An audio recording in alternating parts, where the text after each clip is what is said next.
Okay, so there's something strange that has been on my radar for a long time now, and I can't ignore it any longer. It's something I never thought I'd be investigating, but I am. I'm investigating an ancient Egyptian figure who some people believe might actually be Moses. You see, one of the biggest questions in history is this: who was the pharaoh during the Exodus? People have been trying to figure it out for years, but there's another question that might be even more interesting. Was Moses a real person? And is there any actual evidence for him in ancient Egypt? Some people say no straight away. They believe Moses is just a character in a story with no real proof behind him. And some would go as far as to say that there is zero evidence that the Israelites were even in Egypt in the first place. Others take a slightly softer view. They admit that the Bible shows a strong understanding of Egyptian life and culture, which suggests it is rooted in something real, but they still aren't quite convinced that Moses himself existed. So here's where things start to get a little unusual. There is one Egyptian prince from history whose life lines up in some surprising ways with the story of Moses. Not just in little things either, but in big ones. So much so that it has led the author Scotty and the archaeologist Christopher Eames to believe that this could actually be the same person. The fact is this, guys, before we jump into any conclusions, we need to get the timeline clear. The Bible gives a specific clue, saying the Exodus happened 480 years before King Solomon built the temple.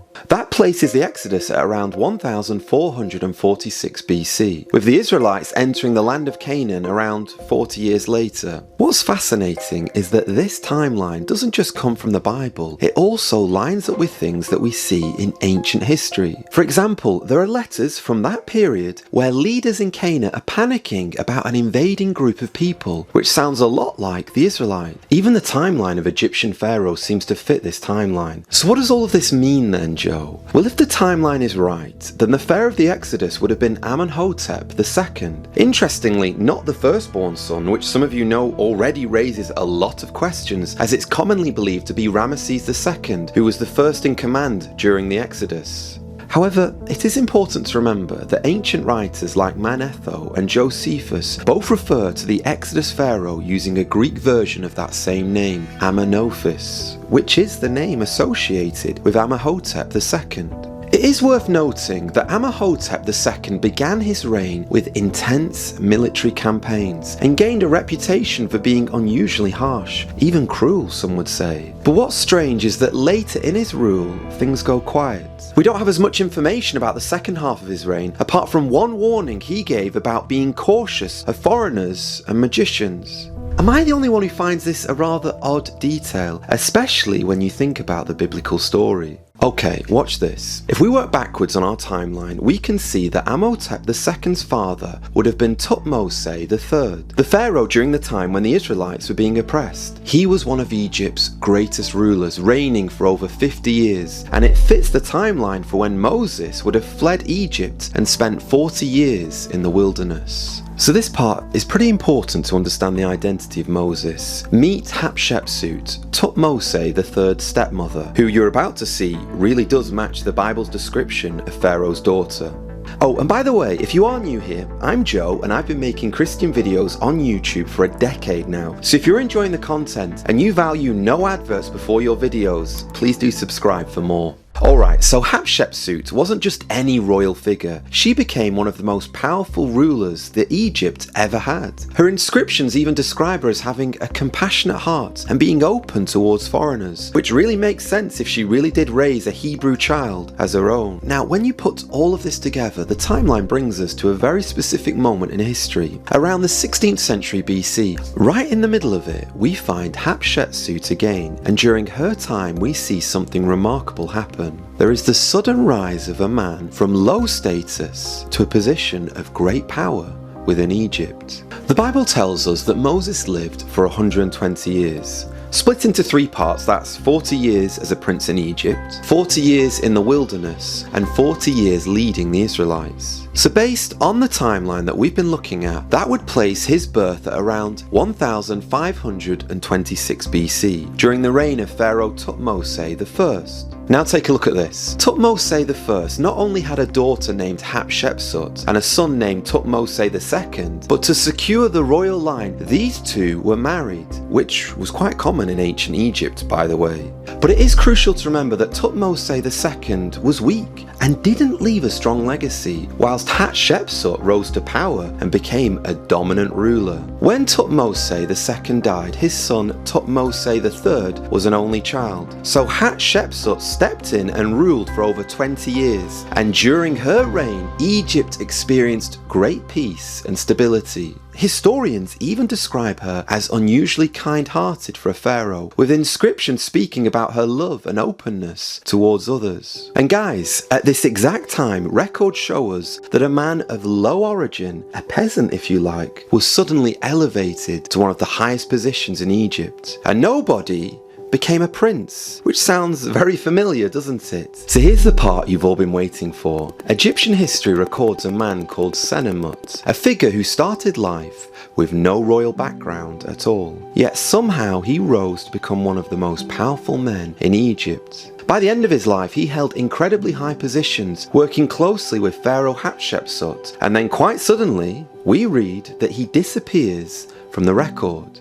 The unavoidable conclusion is this: there are researchers who believe that this isn't just a coincidence. They believe that Senenmut could actually be Moses. At first, this might sound like a bit of a stretch, but when you look closer, it starts to raise some serious questions. Senenmut wasn't just promoted once or twice, he was given nearly 100 titles, placing him right at the top of Egyptian society. He became a trusted advisor, a crown prince, head of the prophets, an overseer of the granaries, a leader of the people, and even a guardian and teacher to Hatshepsut's daughter. For someone who started with no royal status, that kind of rise is almost unheard of. Now, if you thought that raised a few eyebrows, wait until you hear this. The Bible actually describes a very similar kind of rise in the life of Moses. In the book of Exodus, we're told that Moses wasn't born into Egyptian royalty at all. He was a Hebrew child placed in a basket on the Nile and discovered by Pharaoh's daughter. Instead of being rejected, he was taken in and raised inside the royal household itself. That means Moses grew up with access to the highest level of Egyptian education, culture, and power. In the New Testament, in the book of Acts, it even says that he was educated in all wisdom of the Egyptians and was powerful in speech and action. In other words, he wasn't just some outsider, he was trained like royalty, positioned amongst the elite. So when you hear about someone like Senenmut, an outsider with no royal blood, who suddenly gains a whole heap of influence, authority, and even becomes a tutor within the royal family, it does start to sound like a very real possibility. So how does this man go from nothing to effectively becoming a prince?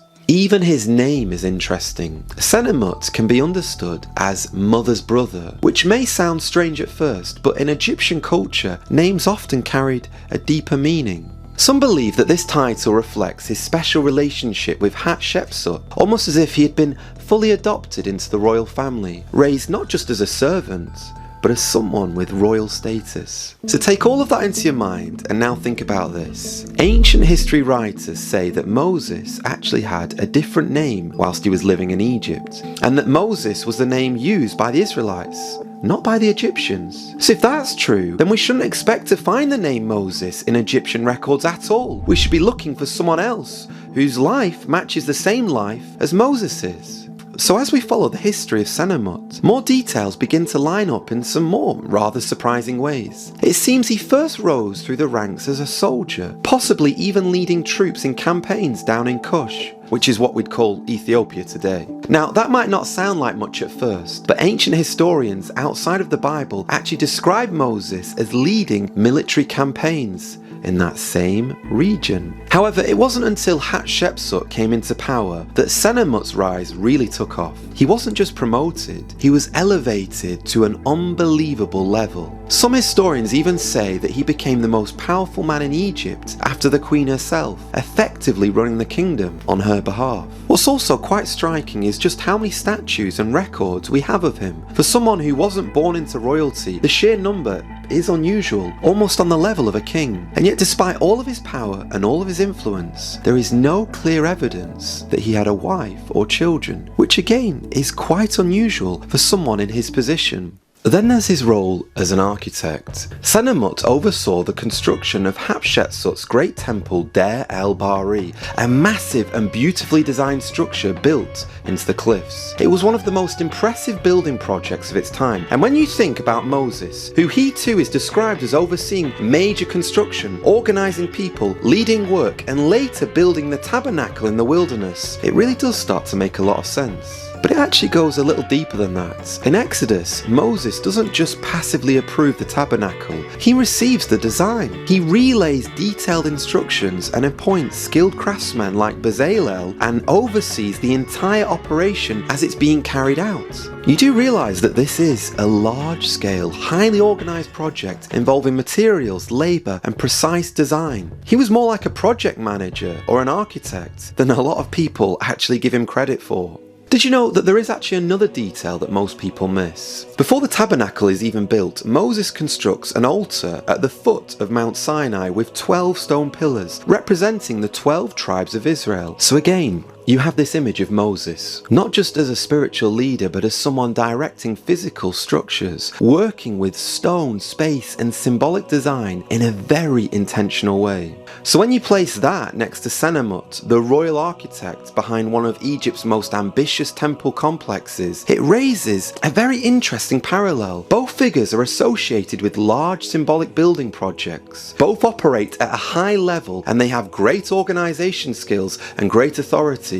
And both seem to bridge leadership and construction in a way that is actually a little unusual. And then there's the moment that changes everything. In Exodus, we're told that Moses goes out and sees an Egyptian beating a Hebrew worker. He intervenes and stops the Egyptian instantly, which forces Moses to then flee, to run away, to get away from Egypt. And that raises a very important question. Why was Moses there in the first place? Was it because Moses had some kind of administrative or supervisory role because he had been trained in architecture and thus was involved in overseeing the labour projects? And that's exactly why he witnessed this overbearing Egyptian taskmaster firsthand. But here's where the story takes a sharp turn. Senenmut had not one, but 2 tombs prepared for him, something that only the elites could afford. One of these tombs even contains the earliest known star map in Egypt, which is again evidence that this man was highly educated, very knowledgeable in astrology. And yet after all this, he was never buried in either of them. Both tombs were left unfinished, suddenly abandoned, with tools still left inside, as if the work just stopped without warning. His burial chamber was never completed, his coffin left unfinished, and after that Senenmut disappears completely from history. No clear record of his death, no proper burial, no explanation. He rises from nothing, becomes one of the most powerful men in Egypt, and then vanishes, which raises a very serious question. Did Senenmut simply fall from favour, or does his sudden disappearance match the moment that Moses fled from Egypt? I wonder whether I should tell you this, but the last records of Senenmut place him around year 16 of Hatshepsut's reign. After that, there's nothing. He's gone. And when you line that up with the biblical timeline, it gets very, very coincidental. If Moses was born around 1526 BC, then he would have been 40 years old in around 1486 BC, the exact point when the Bible says that he dealt with that Egyptian and fled the country. Did you catch that? Now do you see it? That is the exact window of time when Senenmut vanishes from history. No explanation, no record of his death, no burial, he's just gone. But But there's another layer of this. After his disappearance, many of Senenmut's statues and inscriptions were deliberately destroyed. His name was scratched out, his images broken, his tombs vandalized. And am I the only one who wants to know, did the Egyptians do this because they wanted to erase someone from history completely, as if he never existed? Okay, my dear friend, instead of us getting lost in trying to figure out whether Senenmut was Moses, here's a question people have been arguing about for centuries, and it matters a lot more actually. Is Jesus Christ God? That's the question. I believe the evidence is clear. Jesus said things like, "He who has seen me has seen the Father, and I and the Father are one." That's not just a spiritual teacher speaking some grand words. That's a man who's claiming to be God in the flesh. And when you really think about that, it is incredible. God didn't stay distant. He didn't remain billions of light years away, watching from afar. He stepped into our world. He took on a flesh, just like us. He lived a life just like we live, and yet he did it without sinning. You see, where we've sinned in our flesh, he didn't. But then he went on a cross. He took all of our sin, all of our wrongdoing on himself, and God in a flesh, bearing it all, died in our place, taking the sins that we'd done in his very body. And yet Jesus didn't stay dead. His human nature, that truly died, but because of who he is, death couldn't hold him down. He rose from the dead, and in doing that, he didn't just pay the price for our sin, he broke it. He tore that debt in two, and now because of him, there's an offer on the table: forgiveness, new life, resurrection, and even immortality if you put your trust in him. So the only question that remains is, will you put your trust in the same Saviour who Moses and all these great figures of the past believed on, and the same Christ who is coming back very soon to judge the living and the dead? But hey, now, I do want everyone now to check out my description, because there you can find a link to Christopher Eames' awesome article. You can also see the Armstrong Institute's YouTube channel, a brilliant channel if you love archaeology, so go and subscribe to that. And also you'll see a link to Scotty Roberts' book, because as you know, I give all of the credit for this video to these guys and all of their hard work. Just one last thing. I want to take this opportunity just to say a huge thank you to everyone who has ever donated even a penny to our ministry through our website. Honestly, I'm grateful. Thank you to all of our channel members. Thank you to everyone who prays. As you all know, we keep these videos ad-free, but I could not do this without your support. I certainly couldn't pay editors to keep the level of production this high without your help, so a big thank you to you all. Oh, and if this was a big faith builder to you, wait until you see all of these archaeological discoveries in this video right here.